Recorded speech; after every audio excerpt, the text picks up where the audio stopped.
Hey there, gamers. Welcome back to Cryptic Gaming. I hope you've been having a wonderful weekend. So, I've been asked quite a bit here recently as we have new kingpins coming into the game, coming in from PlayStation and even Xbox, as the game has now went live on the Game Passes over there, where you can pretty much play it for free. So, how do I pick up my manufactories with ships so I don't have to keep going out there? Well, there's a couple things that you should know. One, you're going to have auto collect zones like this one here, the Northeast Red Isle. This is a territory. As you can see, the lines that outline it, when you earn all of these that are within that territory, you will get the territorial bonus. So this one here would be an auto collect.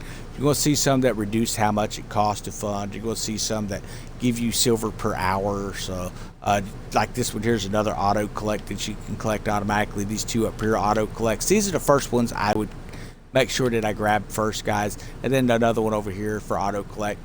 But when it comes to picking up your pieces of 8, there's a couple things that you need to know. One, if you have a level 1 factory, you cannot pick those up with a ship. You will have to drive out there or sail out there and pick them up manually, just so you're aware of that. Now, the higher the level that you have, the higher level ship you're going to need to pick up the 8s as well. So when you come in here, you see like this level 4, we'll be able to pick this up with the level 8 ship. So we're going to come down here, and there's 455, and I typically try to send a ship that's going to pick up the most possible. So level 10 is going to be 510 capacity, the level 9 is going to be 420. So we're going to go ahead and we're going to assign this ship to this location. Okay, that has now sent the ship out. Now I'm going to unassign it just as fast. When the ship returns to dock, I'll have my 8s, and it's not going to keep sending the ship to that location. I can then assign it to other locations later without having to hunt it down. So that's how you're going to do that. Then, of course, the other tab over is manufacturing upgrades. From level 1 to level 4, what you want to do not spend your 8s. Go into your upgrades in your Helm. You want to make sure that you've opened up this coercive growth. Completing takeover opportunities allow you to upgrade the manufactories a level each time you run that.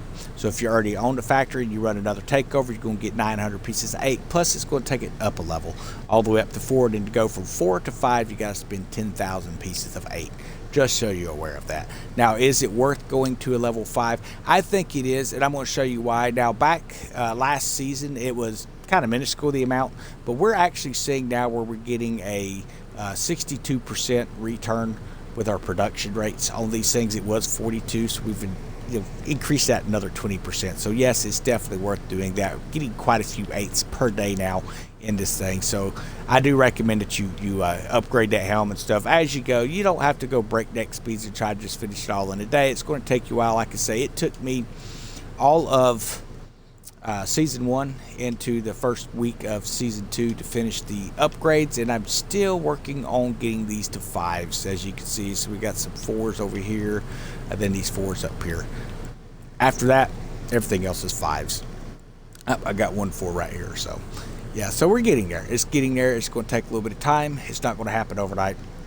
Now, when it comes to building a ship out for this, now I'm asked all the time, what is the best ship to pick up your 8s? Well, there's not really a best, but I will urge you to use whatever you have the most resources and the most available resources on. And it sounds like right now, we're going to double check this because I don't want to be wrong, but it sounds like the snow doesn't really require any specialty items to craft one. So let's go check out the snow real quick. And it just requires your sheet glass screw mechanism, steel ingots, and things like that. Whereas if like a brigantine, you would have to be using torsion springs and things, which are pretty available in the game. But this way you can grab this stuff just around Talak Panjara pretty easy and be able to build your snows. Now, the reason I recommend a medium ship over a small ship is even though you can get a small ship up in rank just as you can a medium ship, the smaller ship's going to require you to actually upgrade them from the base as well. So a medium ship, on the other hand, you don't really run into that. Let's go, and I'm going to show you some quick tips here. Let's just find a basic level medium. Nothing fancy, just right here's a bark. We can use this.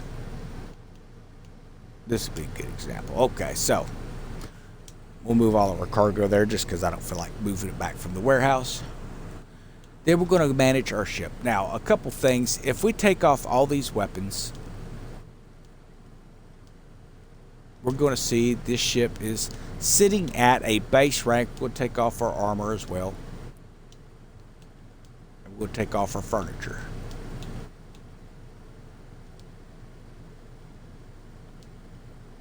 Okay, I will have to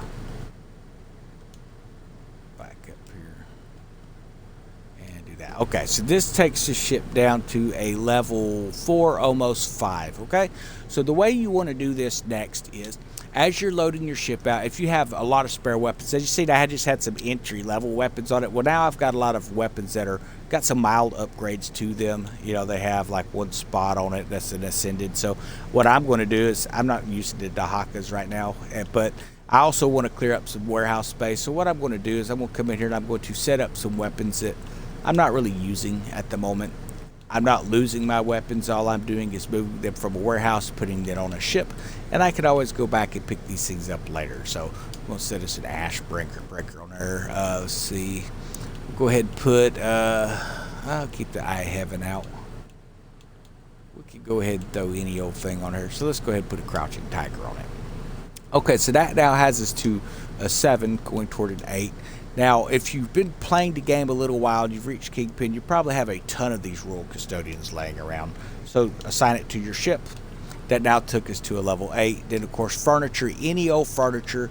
And I don't recommend using furniture that matches the weapons. I mean, just using any old furniture that you don't really need. Maybe you have a ton of, you know, these things laying around of some sort. Like we have 120 of those, so we'll go ahead and assign that. Then, of course, we'll come down here. I think there was 144 of these double plank holes. We'll go and throw that on there. And what we're doing is we're increasing. See, we're now a 9. Then we're going to throw, let's find something else here. You can look at these gear scores if you want to, guys. Totally up to you. I'm just assigning crap, just trying to make some room. I don't want to use up all the stuff that I may actually use in game, so I try to stick to my basic type of furnitures. I don't want to use anything that I'm going to need later on another ship build. But you can, like I said, you can just kind of throw any old thing on it. And now we have a well into a 9. So that's how you're going to build your ship up. If you need a higher level, you can put higher level weapons on it. You could then go into it and you could upgrade it a little bit. What I ended up doing in the game is, what I recommend everyone do, is you want to have at least one fully upgraded ship of each type. I would recommend that. You know, when I say fully upgraded, you don't have to take it to a 15, take it to a 13 at the very least. Now, a lot of folks I know have at least one of everything that's up to a 15. I didn't bother taking everything to 15, so you're not going to see like a level 15 brig in my gear set. You know, some of it, I've got some weapons I haven't really went back and reassigned because I'm not really using them very often, but I've got to go back in and do some build outs on some of this stuff. But I didn't bother bringing up like the battle junk to a 15. The reason for that is, for me, I don't really use it much, but that doesn't mean that I can't bring it up pretty quick if I need to. Same thing with the brig. It's a level 13. I can bring it up that extra level if I need to later, but I don't really use it, so I just use it for picking up 8s. It does a great job on that. So try to get those up to at least 6 of 7 if you can. That's going to give you more ships to pick up, and that's more or less what I was looking at the time, is having ships to pick some things up. Plus, I usually give every ship a try, and when I seen that the ships were not for me, I didn't bother taking them at the final stage. Now, that is totally up to you how you want to do that, guys. I can't tell you how to play the game. I can just give you some tips on what works for me. And again, if you see here, this is a medium risk. There's 570. I want to pick up the 420, and then I'm going to unassign that. And that's all you got to do. After you assign, make sure you unassign, and you don't have to go hunting to see where a ship's at or reassign and all these other crazy things that you end up having to do. It's going to save you a little bit of time and some headache for later. So hope the video has helped you out, giving you some ideas. When it comes to upgrades, all I can tell you really is the Helm Empire is going to be one of the main things you need to be working on, and then of course your actual helm. This here is the easiest one to finish in the northern quadrant, getting those up to 1 of 3s. You can take them to 3 of 3 later. You start off as 1 of 3. It opens up everything that you're going to need within the Helm office to be able to succeed in the game. And then, of course, if you follow the Helm Empire, this is going to help you be able to capture most of the territories, not all, but most. And then most of the time when you're coming into factions, I typically try to focus on one faction at a time, meaning if I'm grabbing the Confederation and Guana, and that's where I do recommend that you start. The reason I say that is because right here you have two auto collect areas. So if you're getting both these auto collect areas here, you're not going to have to send a ship out. You're going to be able to just come up and fund it and then pick it up automatically. You don't have to send ships out to it and all that kind of stuff. And then if you're focusing on them within the tree here, you just come up and you want to stick to this outer leg right here. So this in here will give you improved equipment. Then you can bring your manufacturer expansion up. So if you get it up to this location here, you can have up to level 3. I'm sorry, level 4. This last one here takes it to level 5. Don't worry about doing that until later on. Just get it up to this stage here. All right, and then you can move on to something else, which again, you're going to keep it. You're going to look and say, okay, if I get this one here, I can get all my factories up to level 4. This in here will then allow you to have 3 more to when it comes directly after that. And so on and so forth with each manufacturing. And what you want to do is get to a point where you can capture all the factories, you can get them all to 4s, then you can focus on completing the full out of this tree. And I do recommend that you get all of this set up, because eventually you may get tired of having to go and grind forts and things like that, grab those pieces of 8. Now, if you look for some quick pieces of 8, you can run takeovers. They pay 900. Some of them pay 350. Just depends on what it is that you've got. I have noticed that some of these solos only pay 350, but a lot of the hostile takeovers with the PvP will pay to 900. And in tier 2, this one here, it seemed like it pays 1,050 if I'm not mistaken for the legendary heist. It may have just been the one I was in the other day, but you'll notice different pricing of different things in here, guys. So I do recommend that you kind of keep an eye on those as ways to get pieces at 8. Then, of course, running the 4 bosses here, Fangs of Far and the Hunter Hunted.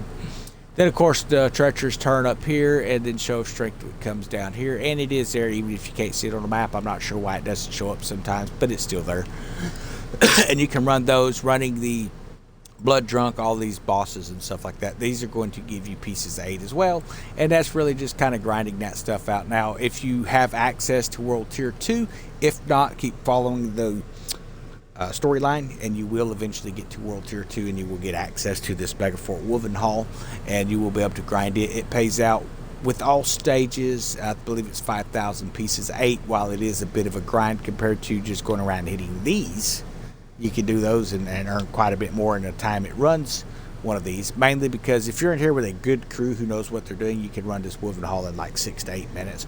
But if you're in there with a bunch of random people that have never really ran it before, it's going to take you probably closer to 15, even 20 minutes. And I've even seen where people have actually failed. It happened one time early on, but I think people have kind of gotten where they're a little better at it now. They're knowing to bring DPS. Don't everybody bring a healer and expect one ship to take the fort over. So hope this video found you good. I hope it gives you some insight into the game, guys. Y'all have a wonderful day.